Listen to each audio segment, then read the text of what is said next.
નમસ્તે મિત્રો, સ્વાગત છે તમારું મારા આજના નવા વિડીયોમાં. મિત્રો, આજે આપણે બનાવીશું ટીંડોળા અને બટેકાનું શાક. ટીંડોળા તો આમ મોસ્ટલી બાળકોને ભાવતા નહીં હોતા, પણ એમાં જો તમે કંઈ અલગ વસ્તુ જે એ લોકોને ભાવતી હોય એ એડ કરીને તમે બનાવશો તો બાળકો જરૂરથી ખાશે. તો પનીર તો બધા જ બાળકોને ભાવતું જ હોય, તો આપણે એમાં પનીરને પણ છીણીને લઈશું. તો મિત્રો, ચલો બનાવવાની શરૂઆત કરીએ. મિત્રો,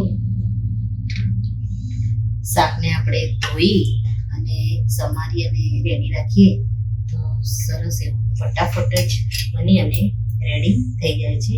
આપણે એક વાસણમાં પહેલાં તો વઘાર માટે તેલ મૂકી દઈશું. એમાં સૌ પહેલાં તો આપણે એક મીડિયમ સાઈઝની ડુંગળી લીધી છે, સમારેલી એ લઈ લઈશું. અને ઝીણા સમારેલા મરચાં છે એને આપણે એડ કરી અને થોડા આપણે તેલમાં સાતળી લઈશું.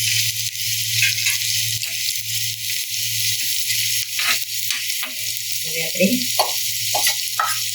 આદુ, મરચાં અને લસણની પેસ્ટ આપણે રેડી કરીને રાખી છે, એને આપણે આની અંદર એડ કરી દઈશું.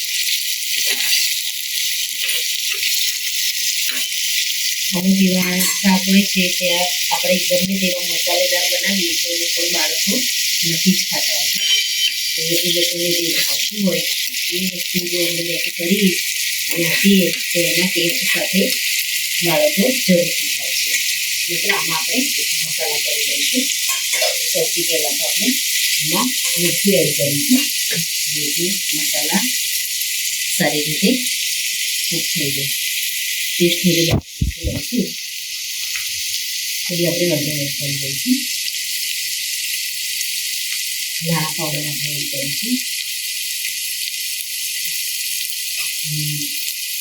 કાશ્મીરી લાલ મરચું આપણે એડ કરીશું.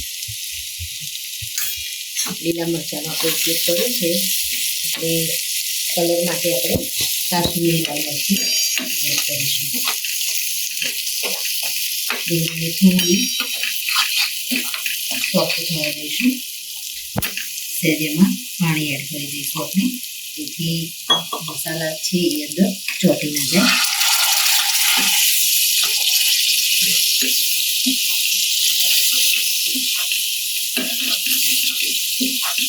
સરસ એવી ડુંગળી મસાલા સાથે કૂક થઈ ગઈ છે.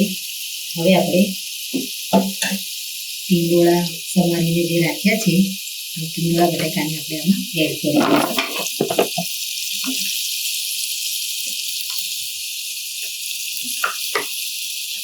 અને શાકને સારી રીતે ચલાવી અને ઢાંકી અને ધીમા તાપે આપણે આને થવા દઈશું. મિત્રો, શાકને આપણે 2 થી 3 મિનિટ માટે સારી રીતે ઢાંકી અને કૂક થવા દીધું છે. હવે આપણે થોડું પાણી એડ કરી દઈશું.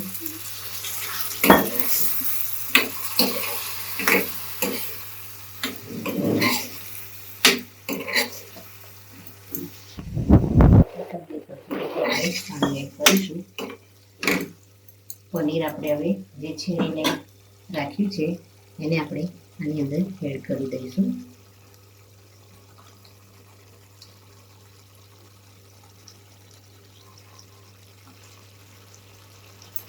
શાકને આપણે થોડું ચલાવી દઈશું, જેથી પનીર છે એ સારી રીતે શાકમાં ભળી જાય.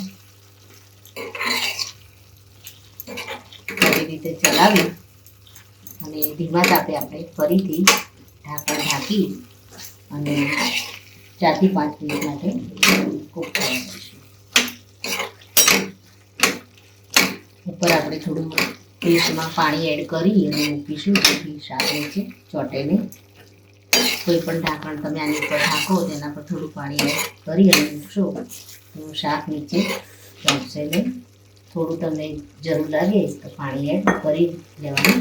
તમારે જેટલી શાકની ટેસ્ટ જોઈતી હોય એ રીતે તમારે પાણી એડ કરી અને શાકને કૂક થવા દેવાનું. શાકને આપણે ચેક કરી લઈશું. સરસ એવું શાક બની અને રેડી થઈ ગયું છે મિત્રો. આપણે બધી ઝીણી સમારેલી કોથમીર એડ કરી દઈશું. શાકને થોડું આપણે ચલાવી લઈશું. પછી આપણે કસૂરી મેથી, પનીર એડ કર્યું છે તો કસૂરી મેથીનો ટેસ્ટ ખૂબ જ સારો આવે છે. ગેસને આપણે બંધ કરી દઈશું અને શાકને આપણે સર્વ કરી દઈશું. મિત્રો રેડી છે ટીંડોળા અને બટેકાનું મસાલેદાર શાક. જો આ શાક ભાવતું ના હોય ને તમે આ રીતે બનાવીને આપશો તો 2ની જગ્યાએ 4 રોટલી અવશ્ય ખાશે. તો મિત્રો આ સાથે મારો વિડીયો પૂરો થાય છે. જો મારો આ વિડીયો તમને ગમ્યો હોય તો લાઈક, શેર અને સબસ્ક્રાઈબ કરવાનું ભૂલશો નહીં અને કમેન્ટમાં જરૂર કે મારી આ રેસીપી તમને કેવી લાગી. ફરી મળીએ એક નવા વિડીયો સાથે. ત્યાં સુધી આવજો. Thank you.